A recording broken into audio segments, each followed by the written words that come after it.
अभी हम लोग हिंदी का लेसन और प्रेमचंद जी चले गए ये वाला करेंगे।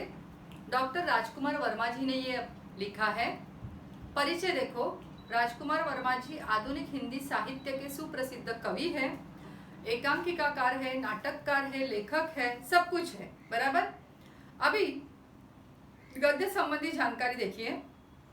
प्रस्तुत संस्मरण में डॉक्टर राजकुमार वर्मा जी ने प्रसिद्ध उपन्यासकार एवं कथाकार मतलब कहानी लिखने वाले प्रेमचंद के व्यक्तित्व पर रोशनी डाली है। मतलब प्रेमचंद जी बहुत बड़े लेखक थे, बहुत बड़े साहित्यकार थे, फिर भी उनका रहन सहन, उनका चाल चलन बहुत ही सिंपल था, सिंपल लिविंग थी उनकी। बराबर। इस संस्मरण में प्रेमचंद जी की सरलता, सादगी और भोलेपन का दर्शन होता है। देखो, बहुत सुंदर लेसन है। बचपन से ही रेलवे स्टेशन पर जाना मुझे अच्छा लगता है। बात सन 1935 की है, 1945 की है। मैं शाम के समय टहलने यानी घूमने के लिए प्रयाग स्टेशन पर गया। तभी मैंने देखा कि तीसरे दर्जे के डिब्बे से एक सज्जन उतर रहे हैं और अपना बिस्तर स्वयं अपने बगल में दबाए प्लेटफॉर्म पर आगे बढ़ रहे। किसी को उन्होंने कुली को बुलाया नहीं, खुद ही अपना जो बोझा बिस्तर है वो लेकर बेचारे तीसरे दर्जे के डिब्बे से, तीसरे दर्जे के मतलब क्या है, जनरल डिब्बे से उतरे थे। पास आने पर देखा कि वृद्ध सज्जन और कोई नहीं, हिंदी के प्रसिद्ध कहानी और उपन्यास लेखक प्रेमचंद जी है। लेखक को लगा कि ये बेचारे थोड़े एज वाले लगते हैं तो जाके उनकी हेल्प करूं, इसके लिए वो पास में गए। और पास में जाते ही उन्होंने क्या देखा कि वे सज्जन क्या कर रहे थे, तो वो सज्जन और कोई नहीं, तो ये प्रेमचंद जी है, साहित्यकार अपने। मैं आगे बढ़कर बोल उठा, बाबूजी आप? मैं उनको आश्चर्य हुआ कि आप कैसे इधर आए। उन्होंने जोर से ठहाका लगाया और कहा हाँ मैं। ठहाका मतलब जोर की हंसी की और बोला कि हाँ मैं। उनके अट्टहास से मतलब उनके जोर के हंसने से सारा स्टेशन गूंज उठा। मतलब वो इतने जोर से हंसे कि आजू बाजू के सारे लोग देखने लगे। मैंने पूछा कहाँ जाइएगा? उत्तर दिया जहाँ तुम कहो। मतलब मुझे पता नहीं, मैं तो उतरा हूँ, अभी शायद मैं किसी धर्मशाला में भी रुक जाऊं या किसी अपने रिलेटिव्स के पास भी रुक जाऊं, पता नहीं। मैंने कहा मेरे घर चलिए। लेखक को लगा अरे वाह, इतने बड़े साहित्यकार हैं और उनका रहने का ठिकाना नहीं है, तो क्यों ना मैं मेरे साथ लेके जाऊं। बराबर। उत्तर दिया, हाँ उन्होंने उत्तर दिया चलो। और बिना किसी तकल्लुफ यानी तकलीफ, बिना किसी हिचकिचाहट वे मेरे साथ पैदल मेरे घर चले आए। इतने बड़े साहित्यकार मतलब बड़े बड़े किताब लिखने वाले, लिटरेचर, वे इतने सरल और सौम्य हैं कि अपने जीवन की सुविधा के लिए कोई भी उपकरण जुटाना नहीं चाहते। मतलब क्या, वो इतने सिंपल है, ये तो पता चला ही आपको। जनरल के डिब्बे से नीचे उतरे, कुली को भी बुलाया नहीं, एक होटल भी रिजर्वेशन उन्होंने किया नहीं। इतने वो सिंपल थे, जैसे परिस्थिति आएगी वैसा रहना उन्होंने सीखा था और वो सीखते थे। उनका अट्टहास और इतना आकाशव्यापी है कि वातावरण का सारा विषाद उसमें धुल जाता है। उनका अट्टहास मतलब उनकी हंसी इतनी अच्छी है कि आजू बाजू की सारी निगेटिविटी जो है, विषाद जो है, पॉइजनियस जो थिंग्स है, वो सारे अपने मन के चले जाते हैं। कोई कोई लोग देखो हंसते हैं तो भी अपने मन को अच्छा लगता है, ऐसा। वे हिंदुस्तानी एकेडमिक के वार्षिक अधिवेशन में भाग लेने के लिए आए थे। मतलब इंडियन एसोसिएशन के एनुअल फंक्शन में वो क्या करने के लिए आए थे, पार्ट लेने के लिए आए थे। 11 बजे दिन से 3 बजे तक वे उसमें सम्मिलित होते थे। मतलब क्या, वो क्या करते थे, 11 बजे मतलब दिन के 11 बजे से 3 बजे तक, मतलब दोपहर के 3 बजे तक वो उसमें पार्ट लेते थे, मतलब उसमें ही रहते थे। किंतु प्रातः काल से ही उन्हें भेंट करने वालों का क्रम आरंभ हो जाता था। लेकिन सुबह से, अभी इतने बड़े साहित्यकार हैं, सारे लोग उनको मिलने के लिए आते थे। जो 11 बजे तक चलता रहता था। मतलब सुबह से आते थे, बाद में वो बेचारे जाते थे वो हिंदुस्तान एकेडमिक में। उसके बाद जब वो 3 बजे छूट कर आते थे तो उसके बाद भी लोगों की लाइन चालू रहती थी, सुबह से लेकर रात को 11 बजे तक। बराबर। जब वे बोलने के लिए खड़े होते तो पहले वे कह कहा लगाते मतलब क्या है, जरा थोड़ा ऐसा करते। जब वे बोलने के लिए खड़े होते तो पहले वह कहा लगाते, जिससे श्रोतागण उन्हें सुनने के लिए और भी उत्सुक हो उठते।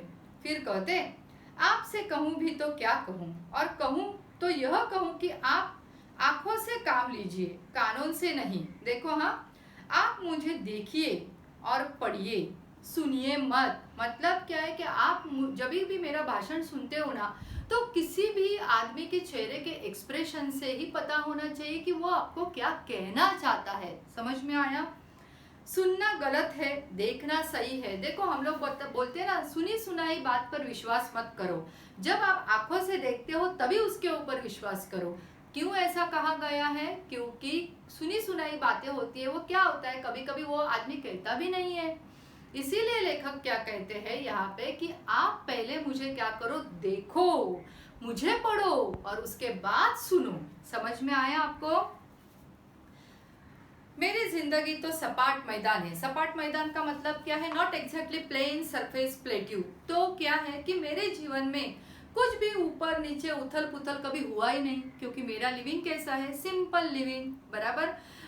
कि कौन से आदमी के जीवन में बहुत उतार चढ़ाव आते हैं, जिसके पास बहुत पैसा होता है और वो एकदम से चला जाता है, या किसी के पास कुछ भी नहीं होता है और एकदम से आ जाता है। लेकिन लेखक के पास ऐसा कभी कुछ हुआ नहीं। इसके लिए वो क्या कहते हैं, मेरी जिंदगी एकदम सपाट मैदान की तरह है। मतलब ना उसमें कुछ कभी कुछ उतार आया, ना कभी चढ़ाव आया, ना कभी नीचे हुआ, ना कभी मैं ऊपर गया।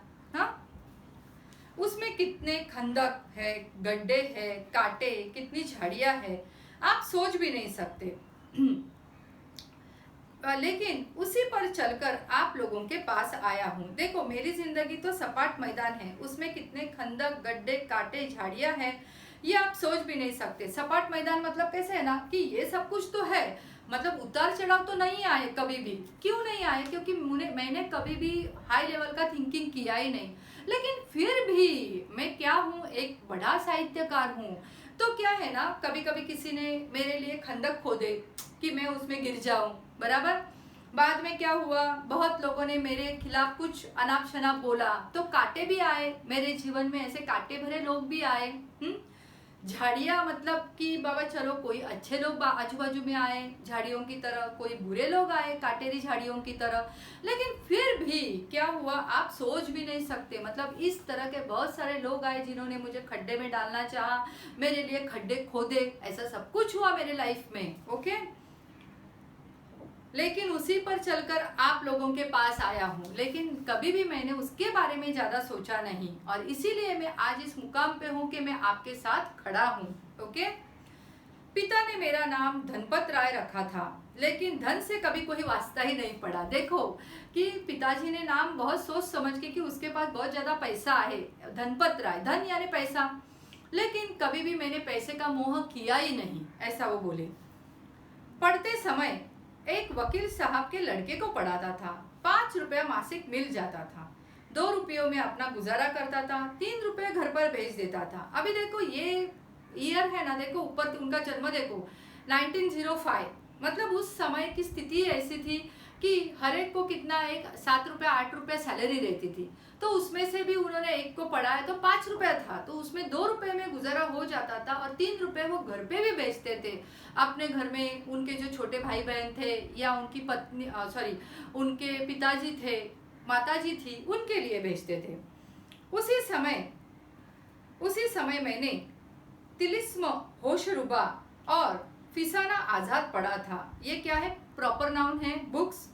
कुछ होश आया तो उर्दू में लिखना शुरू किया। जब मैं थोड़ा बड़ा हुआ तो उर्दू लैंग्वेज में मैंने लिखना चालू किया।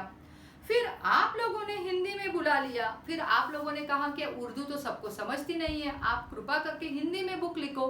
तो आपके कहने पर मैं हिंदी में चला आया, मतलब हिंदी स्टोरी बुक्स लिखने लगा। जब तक प्रेमचंद जी मेरे घर रहे, मुश्किल से आधे घंटे का समय मिलता था। जब तक वो मेरे घर पे थे, मुश्किल से हम लोग आधा घंटा साथ में रहते थे, क्योंकि बीच वाला समय 11 बजे से दोपहर से 3 बजे तक वो एकेडमी में चले जाते थे। सुबह से लोग उनको मिलने को आते थे, रात को 11 बजे तक भी वो उनको मिलने का सिलसिला चालू रहता था। तो घर में तो थे, लेकिन सिर्फ आधे घंटे की मुलाकात होती थी।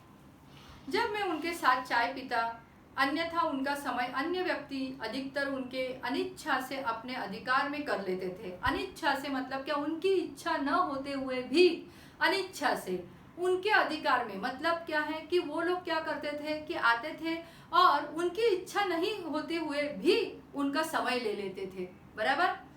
एक दिन मैं अपनी कविता का क्रम व्यवस्थित कर उनकी प्रेस कॉपी तैयार कर रहा था। एक दिन मैं अपनी कविता का क्रम, मतलब वो लेखक कौन थे, मतलब कविता लिखते थे, तो उन्होंने क्या किया ना, सारे अपने कविताओं का वो क्रम लगा रहे थे और वो क्या कर रहे थे ना, उनकी प्रेस कॉपी तैयार कर रहा था। प्रेस कॉपी मतलब क्या, एक फ्रेश कॉपी उनको चाहिए थी।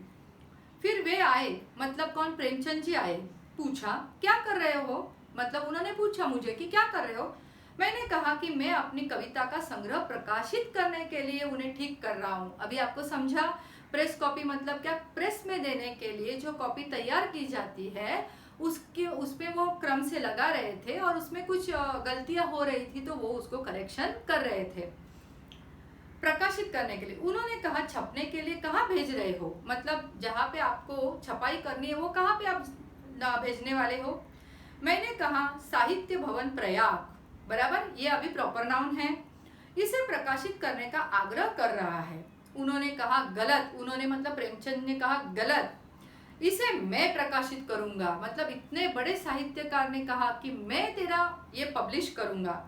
ऐसा कहकर उन्होंने मेरा काव्य संग्रह अपने बैग में रख दिया। उन्होंने पूछा भी नहीं, लिया और अपने बैग में रख दिया। वह संग्रह रूप राशि के नाम से उनके सरस्वती प्रेस बनारस से प्रकाशित हुआ। देखो कहाँ से प्रकाशित होता है, इसको भी बहुत इंपॉर्टेंस रहता है। उनके यहाँ से, मतलब वो कहाँ पे रहते थे, अभी अगर आपको पूछा गया प्रेमचंद जी कहाँ पे रहते थे तो बनारस, ये ध्यान में रखो। एकदम से आपको डायरेक्टली सब कुछ नहीं दिया जाएगा। देखो रूप राशि के नाम से मतलब किसका संग्रह, तो डॉक्टर रामकुमार वर्मा का जो कविता संग्रह था वो किसके नाम से प्रकाशित हुआ, तो रूप राशि के नाम से। कहाँ से प्रकाशित हुआ, तो सरस्वती प्रेस से। किधर से प्रकाशित हुआ, तो बनारस से। एक लाइन पे कितने सारे क्वेश्चन आ सकते, देखो। हाँ, जिस दिन वे जाने वाले थे उस दिन मेरी पत्नी ने उनके लिए खीर तैयार की थी। हाँ, किंतु रात 11 बजे तक प्रतीक्षा करने पर भी उनके दर्शन नहीं हुए। मतलब उनकी पत्नी को लगा आज तो वो मेरे हाथ का बनाया मीठा खाके जाए। लाचार होकर यानी बेबस होकर बेचारी पत्नी ने उनके कमरे में भोजन की थाली रख दी और उनमें खीर का कटोरा भी संभाल कर रखा। सोचा जब प्रेमचंद जी आएंगे भोजन कर देंगे। सुबह उठकर देखा कि प्रेमचंद जी अपना सामान लेकर चले भी गए। टेबल पर एक पर्चा लिखकर छोड़ भी दिया। वह पर्चा इस प्रकार था, देखो सबसे दिल को छूने वाला पूरे लेसन में ये पार्ट है। प्यारे राम कुमार, निहायत अफसोस, वेरी वेरी सॉरी कि मैं दिन भर से गायब रहा। मेरे वक्त पर न आने से तुम्हें और बहू रानी को बेहद तकलीफ हुई होगी। मतलब आपने मेरी बहुत राह देखी होगी, बीच बीच में उठकर भी देखा होगा। लाचार था but I am totally helpless. रात 2 बजे लौट कर आया, तुम लोग सोए थे। जगाना ठीक नहीं समझा। देखा कमरे में बहू रानी ने खाने की थाली परोस कर रख दी है। बढ़िया खीर थी, लेकिन इलाहाबाद की गर्मी में सुबह की बनी हुई खीर का दूध फट गया था। बहुत सुंदर खीर देखने में सुंदर लग रही थी, लेकिन आपके यहाँ पे इलाहाबाद, अभी देखो इलाहाबाद की गर्मी, मतलब लेखक कहाँ पे रह रहे थे, इलाहाबाद, ध्यान में रखो। गर्मी में सुबह की बनी हुई खीर का दूध फट गया था, मतलब खीर खराब हो गई थी। एक जगह खाना खा चुका था लेकिन खीर तो मैंने खा ही ली। एक जगह पे खाना खा के आया था लेकिन खीर मैंने खा ली। क्यों, क्योंकि उसमें उस तुम्हारे पत्नी का प्यार था, बराबर, उन्होंने बड़े ही प्यार से मेरे लिए बनाई थी।